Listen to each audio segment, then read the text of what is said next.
Okay, let's go back to beginning days of your life. You grew up in a farm in South Africa. Yeah. What was that like? It was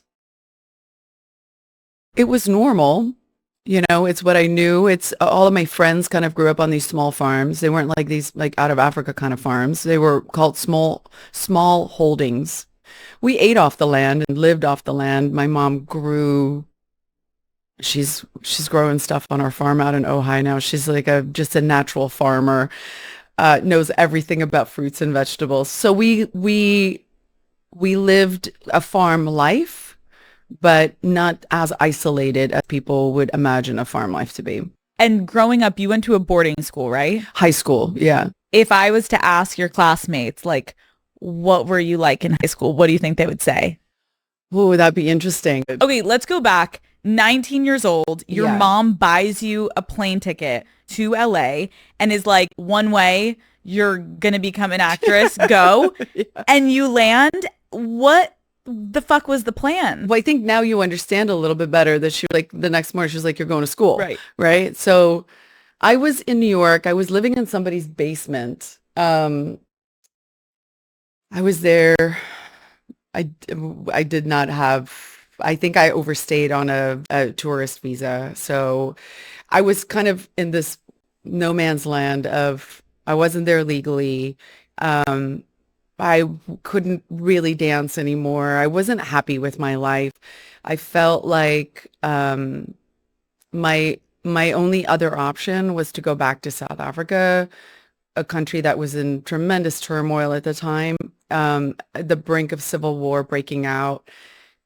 And I had nothing really to go back to. I like, you know, when I had to like think about how was I going to survive, I was like, am I really going to like take over my mom's construction company? Like I I was willing to take, and also when you're young, you're fucking insane. You're so stupid, so naive. I was like, this sounds like the best idea ever. Yes, let's get a one-way ticket to this place called Hollywood, and I will get on this plane, mother, with this credit card that there's no money in there. I know, but you're trying to make me feel better about, and I know nobody, and I will get in a cab and I will go and find some motel to live in.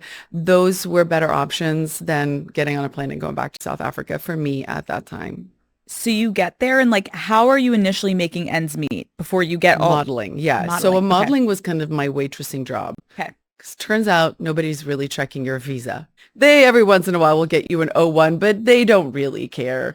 Or back then. Yeah, Sorry, I'm just gonna take this out. Oh, you got it. I tore my intercortal muscles or whatever, coastal intercostal muscles. By doing something. Yeah, I did something stupid, but anyway.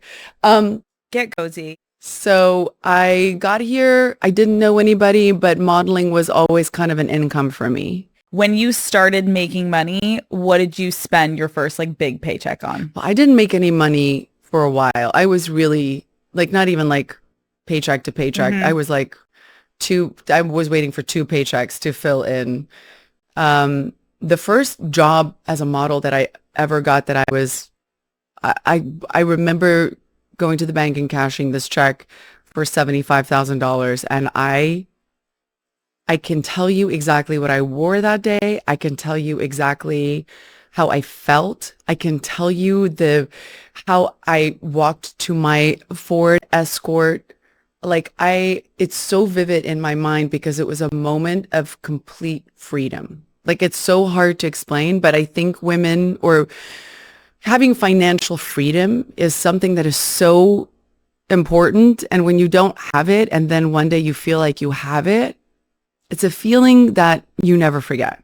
You never forget and you never want to go back. No. You're like, oh. But I also like stupidly, I was like, well, I'm done. I'm set for life. Like I was like, I'm balling. yeah, like, oh, well, I don't have to worry about that again, you know? But I didn't spend it on anything. Nothing. Just to, yeah, I was so scared of having to like go back to South Africa. You start getting into Hollywood as a young woman. Like, what were your first impressions of Hollywood?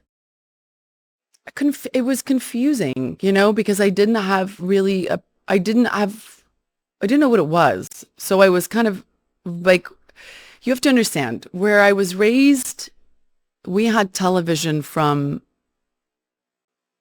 6 o'clock until 9 o'clock. Like we had 3 hours of television and then we had nothing.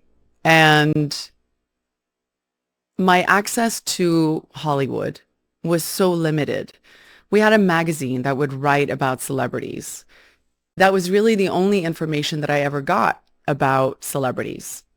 I watched movies and thought that it was like a job that your neighbor did. I didn't know they were celebrities.